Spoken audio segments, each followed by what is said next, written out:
Hello, welcome back to Basement Backgammon. On this episode, we'll be looking at problem 107 in Bill Robertie's 501 Essential Backgammon Problem Series.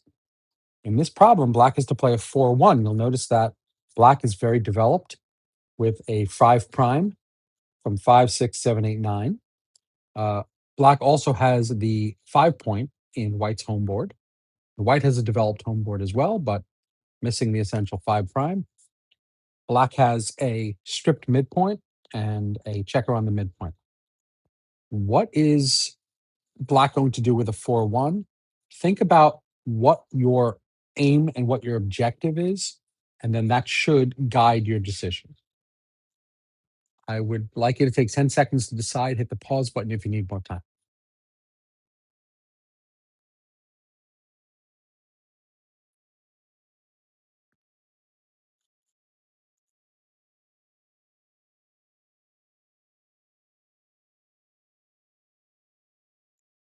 Okay, and we're back.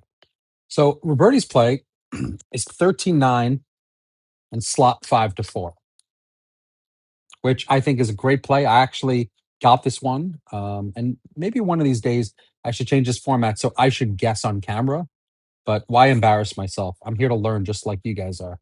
But I happened to get this one because it seemed to make a lot of sense given this blot here. I have to move the blot, and if I'm going to move the blot, what else can I do with that ace?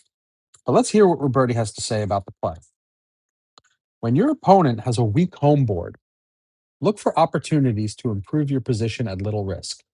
Black would like to make his 4 point, completing a 6 point prime, but it'll be hard for him to make it with a limited supply of builders. The right idea is 13-9-5-4. Slotting the 4 point while White's home board is not threatening. If White misses the ace shot, Black should complete his prime on the next turn. If White hits, Black may hit back on the 24 point, and he still has a good blockade. So what is Robertie basically saying here? Let's think about other plays that we might do, right, with a 4-1. We might run this out, but of course that looks ridiculous having 3 blots now.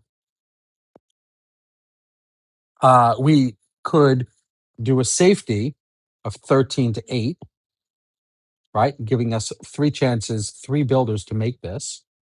But if we miss, if we roll a high number, a 6, for instance, we're going to have to either come behind or break our 6 point. When I say 6 point, it means 6 away from the runners and give White an opportunity to jump. We don't want to do that. We certainly don't want to run with our 5 point here, given how powerful it is. So this seems to be the only 4. We could do this as a 1, but of course, why give up the opportunity? What he is essentially saying is slotting is fine because we have the 5 point. And when Robertie says that White has a weak home board, he's referring to this 5 point. Because we have that 5 point here, we have an advanced anchor, we have a place we can land from the bar, and White has a blot inside. So a 1 or a 5 both do something for us if we get hit. Not only that, but if he rolls a 1 and he doesn't roll a 6, we have ways to hit him on the 4 point or the 3 point and gain more momentum. So slotting here does a lot. If he misses the ace point, if he misses the ace roll on the next roll, a 5 or a 2 or any combination getting up to that, like a 4-2, any 5 or any 2, essentially, a double 1 as well, can make a 6 point prime. Once we have a 6 point prime, we can pretty much start running with impunity given that we've trapped White's checkers back here. So this is definitely the right play. Let's see what XG has to say about it. I've definitely said this is the right play and gone to XG and found out it is not the right play. But I have a feeling XG is going to agree with us on this one. I'll be back with that XG analysis in just a moment. And we're back with our XG analysis of problem 107. In this problem, Black is to play a 4-1.